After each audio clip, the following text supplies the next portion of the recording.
হাদিসের ব্যাখ্যা অনুযায়ী জানা যায়, জ্ঞান অনুযায়ী যারা আমল করে এরা আল্লাহর কাছে আলেম। কথা বুঝতেছেন? এই হাদিসের ব্যাখ্যা করতে গিয়ে ইমাম ইবনে তাইমিয়া তার কিতাবে লিখেছেন, আলেম বলা হয় মানুষটাকে যে আল্লাহর কালাম নিয়ে চিন্তা ভাবনা করে। আজ তাকান তো বাংলাদেশের দিকে, আলেমদের আল্লাহর কালাম নিয়ে চিন্তা ভাবনার চাইতে মানুষের পেছনে লেগে থাকা এই অভ্যাস বেশি হয়ে গেছে। কখন আল্লাহর কালাম নিয়ে চিন্তা ভাবনা করবে? ও সারাদিন তো যায় মানুষের পেছনে লেগে থাকতে। 2 নম্বরে আল্লাহর ইবাদতে নিমগ্ন থাকবে।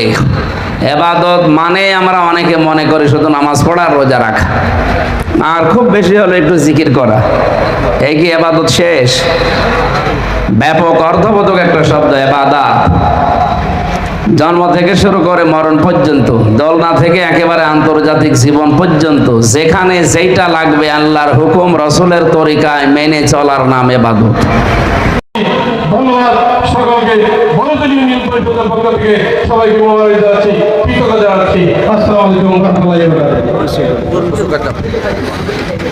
আলহামদুলিল্লাহ, সম্মানিত হাজিরিন, এই পর্যায়ে প্রধান অতিথির গুরুত্বপূর্ণ আলোচনা পেশ করবেন। এতক্ষণ পর্যন্ত আপনারা যার আলোচনা শোনার জন্য অধীর আগ্রহে বসে আছেন, সেই কাঙ্ক্ষিত মেহমান সারা নির্যাতিত মওজুদুল আলমিন ইসলামী আন্দোলনের অন্যতম সেবান চালার বিশিষ্ট ইসলামিক চিন্তাবিদ, আন্তর্জাতিক খ্যাতি সম্পন্ন মুফাসসিরে কুরআন ও সংখ্য মজলুমদের সাহসী ঠিকানা জনাব আল্লামা মুফতি আমির হামজা সাহেব, আল্লামা মুফতি আমির হামজা সাহেব, আমি মোহতারামদেরকে আলোচনা শুরু করার জন্য বিনীতভাবে অনুরোধ জানাচ্ছি।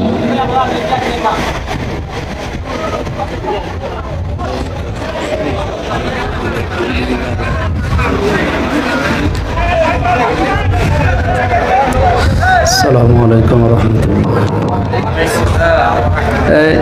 এটা ঘুরিয়ে দাও, বসেন, যারা দাঁড়িয়ে আছেন ওখানে বসেন, এখানে বসেন।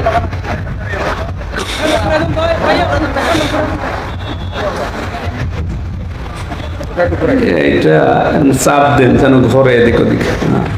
ঠিক আছে।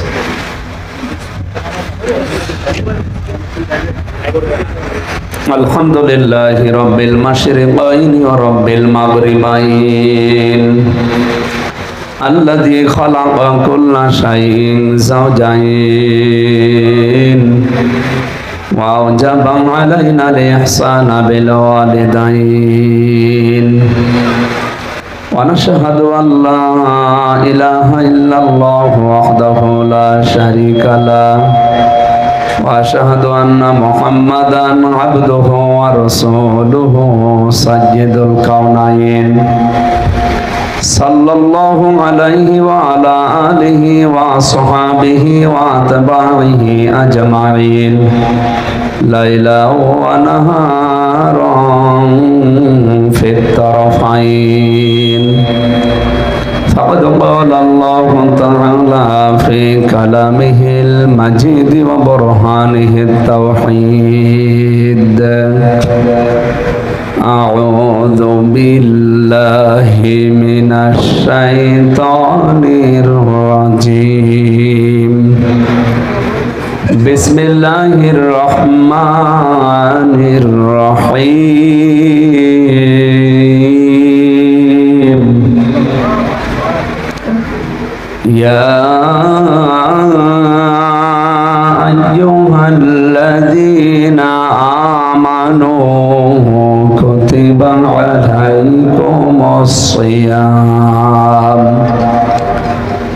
كتب عليكم الصيام كما كتب على الذين من قبلكم لعلكم تتقون صدقت يا ربنا. عن أبي هريرة رضي الله تعالى عنه قال قال النبي صلى الله عليه وسلم মান সামা রমাদানা ঈমানা ওয়া ইহতিসাবান গফিরা লাহু মা তাকদ্দামা মিন যামবিহি রাহু ইবনে মাজাহ إن الله وملائكته يصلون على النبي يا أيها الذين آمنوا صلوا عليه وسلموا تسليما اللهم صل على محمد وعلى آل محمد كما صليت على إبراهيم وعلى آل إبراهيم إنك حميد مجيد اللهم بارك على محمد وعلى آل محمد كما باركت على إبراهيم وعلى آل إبراهيم إنك حميد مجيد الحمد لله উত্তর বড়ইতলী ইসলামী সমাজ কল্যাণ পরিষদের উদ্যোগে সমাজ কল্যাণ পরিষদ এখনো আছে বাংলাদেশে আলহামদুলিল্লাহ। ঐতিহাসিক বিশাল সিরাতুন নবী সাল্লাল্লাহু আলাইহি ওয়াসাল্লাম মাহফিলের স্বনামধন্য সভাপতি সাবেক MUP বড়ইতলী ইউনিয়ন পরিষদের সম্মানিত চেয়ারম্যান নাকি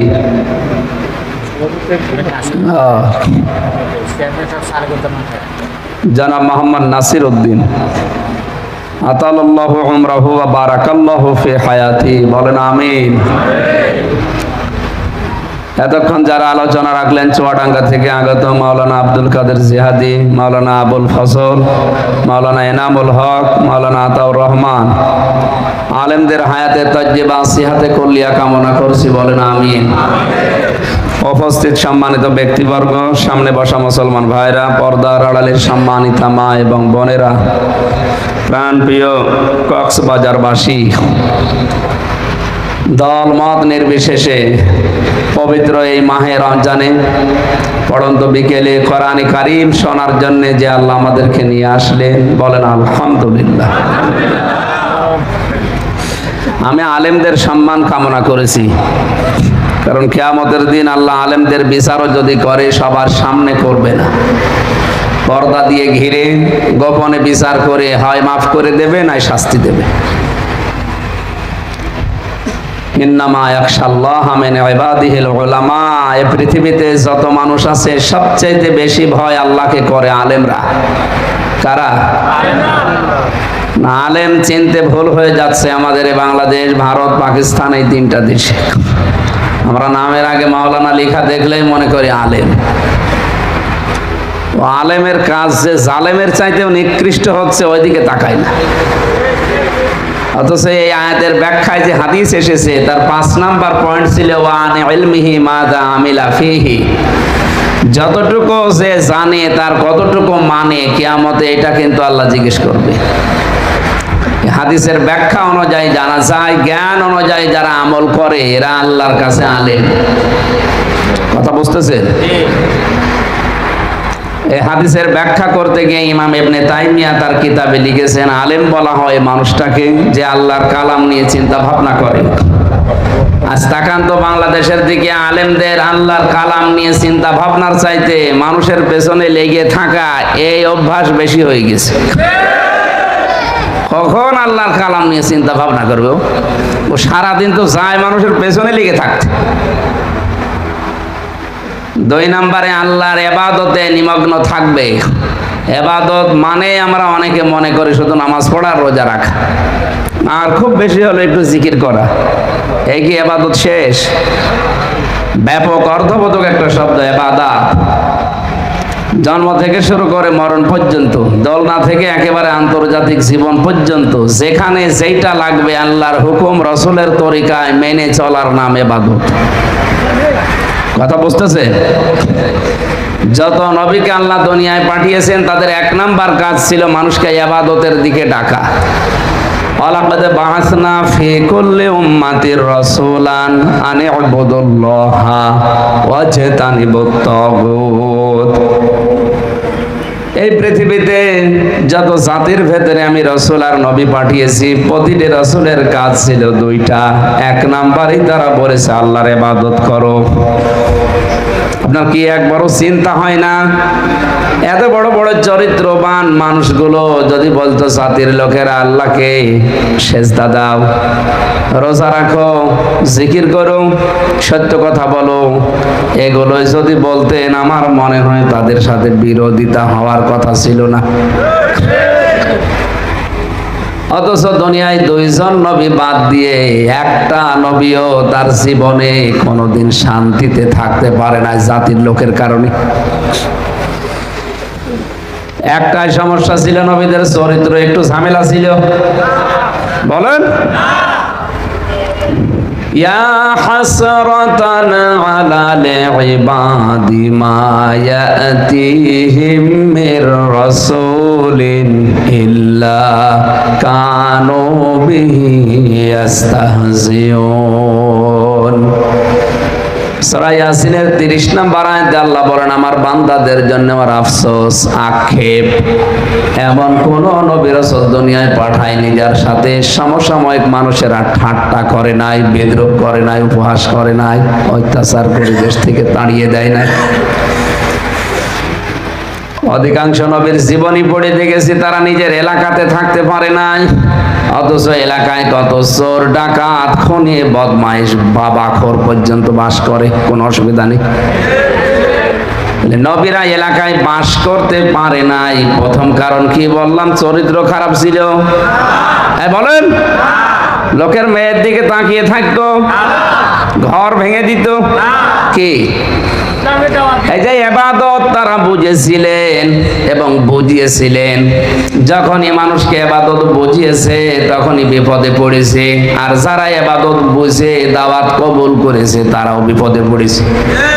সুতরাং আজ পৃথিবীতে হক দাওয়াত ওইটা, যে দাওয়াত দিতে গেলে বিপদে পড়া লাগে, আর যে দাওয়াত কবুল করলেও বিপদ আসে।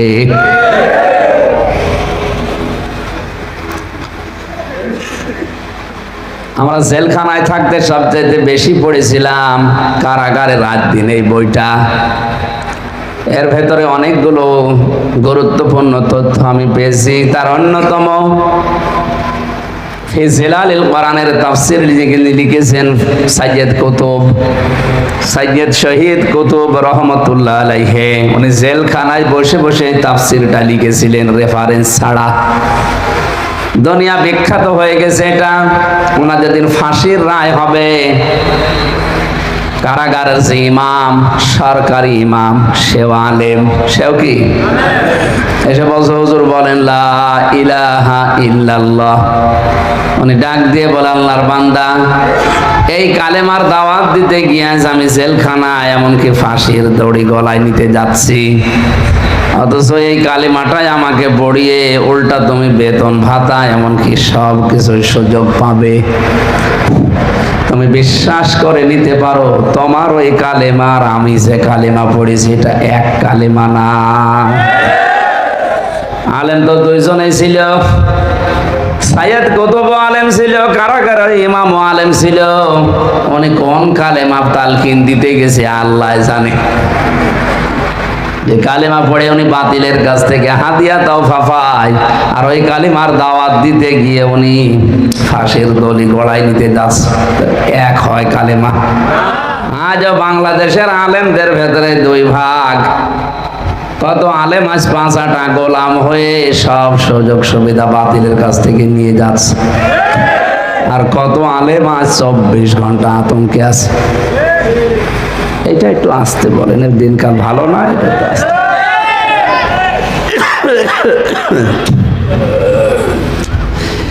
নবীদের প্রতি ঠাট্টা বিদ্রুপ হওয়ার কারণ ছিল তারা ইবাদত মানুষকে বোঝাতে পেরেছিলেন। তাদের দ্বিতীয় দায়িত্ব ছিল শুধু ইবাদত করলে হবে না, তাগুত ছেড়ে দেওয়া লাগবে। কি ছাড়া লাগবে?